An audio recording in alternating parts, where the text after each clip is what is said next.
اگر کسی کو وہم ہو جائے کہ اس پر جادو ہے تو اسے کیا کرنا چاہیے؟ اس کو وہی کچھ کہنا چاہیے جو اللہ کے نبی صلی اللہ علیہ وسلم نے فرمایا. آپ صلی اللہ علیہ وسلم پر تو حقیقت میں جادو ہوا تو پھر آپ نے دعا مانگی نا، ٹھیک ہے نا، تو وہ دعا مانگے کہ اللہ اگر جادو ہے تو ٹھیک کر دے، تو اللہ پھر ثواب بنائے گا اس پر. وہم نہیں کرنا. میں آپ کو بتاؤں جادو بڑھتا کیسے ہے. جادو کرنے والے نے کر دیا.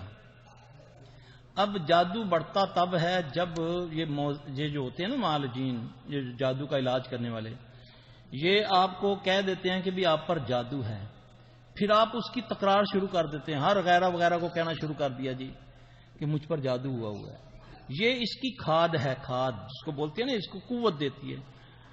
جادو بھی ہے تو وہ بھی اللہ کے حکم سے ہوا ہے، تو میں اس کی طرف رجوع کیوں نہ کروں جو اس کو دور کرے گا. ہے جی. تو ایک تو اس کی تکرار چھوڑ دے، وہ یہ کہے کہ یا اللہ میرا کوئی گناہ ہے جس کی مجھے پکڑ، اللہ مجھے معاف کر دے. بہت جلدی اس کے لیے آسانی ہو جاتی ہے. ہماری مصیبت یہ ہے کہ ہمیں کسی نے کہہ دیا وہ کتا تیرا کان لے گیا، ہم کان نہیں دیکھتے، کتے کے پیچھے بھاگتے ہیں. یہ نہیں کرنا، یہ بالکل نہیں کرنا. کان لے گیا تو پہلے چیک کریں واقعی لے گیا کہ نہیں لے گیا. اگر لے گیا تو وہ تو کھا گیا ہوگا، تو اس کے پیچھے بھاگنے کا کوئی فائدہ نہیں ہے. اب میں ڈاکٹر کے پاس جا کے اس کا علاج کروں.